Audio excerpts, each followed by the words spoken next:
से अनंता राठी जी और डॉक्टर निदेश का बहुत बहुत धन्यवाद कि आपने इस तरह सबको एकत्रित किया।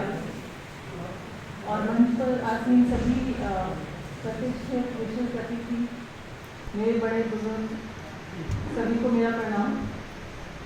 बहुत अच्छा लग रहा है कि एक पत्रिका ऐसी है, मैं भी पढ़ रही हूँ, 1-1.5 साल से मेरे पास पहुँची जाती है और बहुत अच्छा लगता है। इस बार के मौलाना हेडी घासीपुरा इन सब के बारे में जानने को मिला कि यहाँ भी एक विशेष परिवार है जो जाट समाज से आते हैं और जो उनकी मैं आज ही देखा कि दिला रही थी अपनी माता जी को कि ये घासीपुरा वालों की हवेली है। तो ऐसी बहुत इतिहास है और आज इतिहास में तो हैं जो जिन पर हम मान करते हैं, लेकिन आज ऐसे लोग हैं जैसे पुनीत बालियान हैं जिनके पिताजी यहाँ बैठे, मैं इनके भी घर गई थी। तो आज इन परिस्थितियों में बच्चे मान बढ़ा रहे हैं समाज का। गरिमा खोखर जी हैं, कोई जुडिशियरी में, कोई IAS में, कोई खेलों में, कोई सेना में, कहीं ना कहीं समाज का मान बढ़ाने का काम कर रहे हैं और उनका सम्मान करना भी एक समाज सेवा है। तो इसके लिए मैं धन्यवाद करूंगी अनंतपाल राठी जी का और जाट संसार पत्रिका की पूरी टीम का।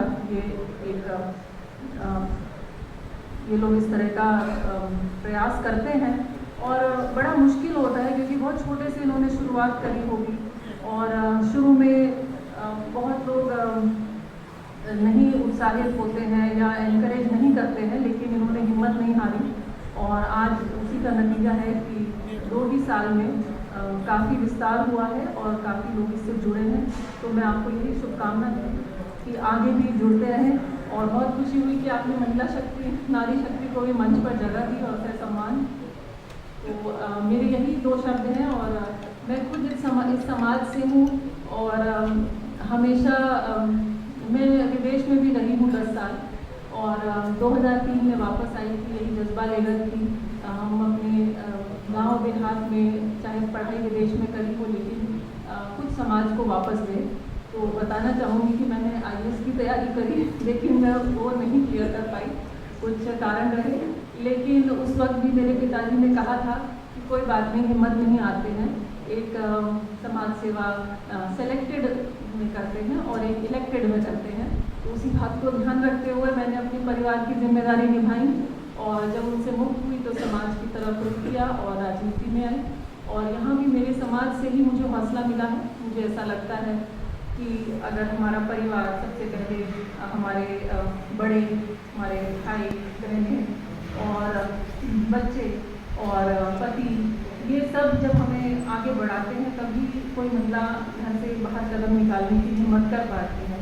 तो जैसे कहते हैं पुरुष के पीछे, उसकी सफलता के पीछे एक महिला का हाथ होता है और मैं कहती हूँ महिला की सफलता के पीछे उसके पूरे परिवार और यहाँ तक कि मेरे केस में तो मेरा गाँव, मेरा सरधना, दौराला, मुजफ्फरनगर, मेरठ, मैं सभी को धन्यवाद देती हूँ कि सबने मुझे इतना उत्साह दिया और मैं हिम्मत नहीं कर सकती थी, लेकिन आज यहाँ हूँ।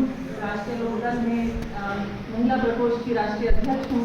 एक बहुत बड़ी जिम्मेदारी मानती हूँ और शुरू में ही डॉक्टर निर्देश ने एक बात कही थी कि हारा वही जो लड़ा नहीं। तो जब मुझे 22 में चुनाव लड़ने के लिए बोला गया तो जाहिर है सरधना सीट से हमारी तैयारी थी, लेकिन जब वो सीट नहीं मिली तो हमारे पार्टी के राष्ट्रीय अध्यक्ष जयंत चौधरी जी ने महिलाओं का सम्मान करते हुए मुझे बुलाया और मेरठ कैंट की सीट दी। हालांकि सब जानते थे कि हमारी लोकदल की कोई सीट नहीं है और यहाँ वोट नहीं है, हार का चुनाव है, लेकिन मैंने भी उसको एक चुनौती की तरह लिया। और शायद आप सब जानते हो यहाँ पे या ना जानते हो, लेकिन वो 15 दिन का चुनाव था और हम उसमें दूसरे नंबर पर आए। 45,000 वोट हमने दिए मेरठ कैंडिडेट। तो मैंने ये सीखा कि कभी भी जीतने के लिए आगे नहीं आना चाहिए, सबसे पहले हमें लड़ने के लिए आगे आना चाहिए। और मैं आज अपने समाज में देखती हूँ बहुत बच्चे खेलों में आ रहे हैं और पिछले कुछ दिनों से हमने कई गांव में जो बच्चे और फौज में हैं, जो वो एशियन गेम्स में जो भी पदक लेकर आए हैं उनके सम्मान समारोह किए। सबके घर जाकर मैंने देखा कि छोटे किसान हैं, किस तरह से किन परिस्थितियों में करिश्मा कर कर ये पदक ला रहे हैं। इसमें मैं पूरा श्रेय उनके परिवार को देना चाहूँगी और खासकर पुनीत बालियान जी के पिताजी यहाँ बैठे हैं, मेरा नमन है, क्योंकि मैं इनके घर गई और जब वो नौकायन में पार्टिसिपेट कर रहे थे तो शायद आप अस्पताल में थे, लेकिन उनको ये बताया नहीं गया। तो बेटे को एक तरह से ढाल बन के इन लोगों ने पूरी हिम्मत दी कि वो आगे अपनी फील्ड में मेहनत करें और उसी का नतीजा है वो पदक लेकर आए, पूरा परिवार उनके साथ रहा। तो मैं यही आप सबसे भी अनुरोध करूंगी कि आपके बच्चे जहाँ भी जिस भी क्षेत्र में जाना चाहते हैं उनको वो सहारा दीजिए, वो सम्मान दीजिए, वो समर्थन दीजिए, वो हौसला दीजिए और देखिए कि बिना संसाधन के भी हमारे बच्चे क्या कुछ नहीं कर रहे हैं। तो और संसाधन होंगे, हमारी राजनीति सुधरेगी तो हम हमारे हर गांव में पदक आ सकते हैं। प्रतिभा बहुत है यहाँ पर क्षेत्र में, बिना किसी संसाधन के। और हमारी शायद कहीं ना कहीं गलत राजनीति के परिणाम है कि हमारे बच्चे पिछड़ रहे हैं। मैं कर्नल साहब ने शुरू में कहा था कि पढ़ाई के क्षेत्र में हम पिछड़ रहे हैं। असल में पढ़ाई में हम आगे बढ़ रहे हैं। आप आज देखेंगे अपने आसपास कोई अनपढ़ नहीं है, कई घरों में 2-2 डिग्री किए हुए हैं। तो कमी पढ़ाई की नहीं है, कमी अवसर की है। अवसर खत्म हो रहे हैं। जब अवसर खत्म होते हैं तो युवा हताश होता है और उस हताशा में भी अगर बच्चियां और बच्चे ये मान सम्मान और पदक ला रहे हैं, कोई ना कोई जुडिशरी में जा रहा है, हम देखेंगे कि उनका मान क्यों बढ़ रहा है, क्योंकि अब ये असाधारण हो गया है। एक नौकरी पाने असाधारण हो गया है। कितनी मुश्किल से एक नौकरी मिलती है, उसको पूरा गांव सम्मान करता है। जब पहले एक समय था एक ही गांव में कई लोगों को नौकरी मिलती थी, शायद इतना ध्यान नहीं दिया जाता था क्योंकि सभी के लिए अवसर थे। अब अवसर कम होते जा रहे हैं। तो ये हमारी गलत राजनीति के परिणाम होते हैं जो हमारे आगे की पीढ़ी को भुगतने पड़ते हैं।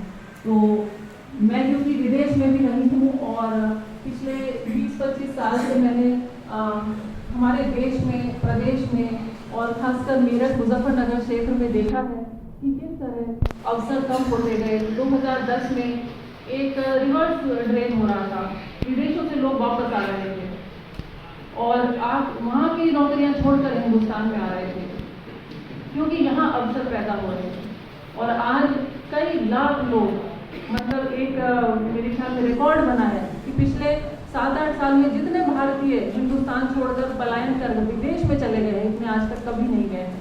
तो ये एक संकेत है कि हमारे देश में अवसर कम हो रहे हैं, तो लोगों को बाहर जाना पड़ रहा है, ज़मीनें बेचकर बच्चों के लिए नौकरियाँ खरीदनी पड़ रही हैं। तो मैं यही फिर से अनुरोध करूँगी कि बच्चों को हौसला दें और हम भी सभी मुद्दों पर राजनीति करें और क्योंकि उसी पर हर चीज़ उस पर निर्भर करती है। आज गन्ने के भाव से लेके बच्चों की पढ़ाई, नौकरी और यहाँ तक कि हमारी सुरक्षा तक इस पर निर्भर करती है कि हम अपनी राजनीति किस दिशा में लेकर जाएं। सभी को मेरा धन्यवाद।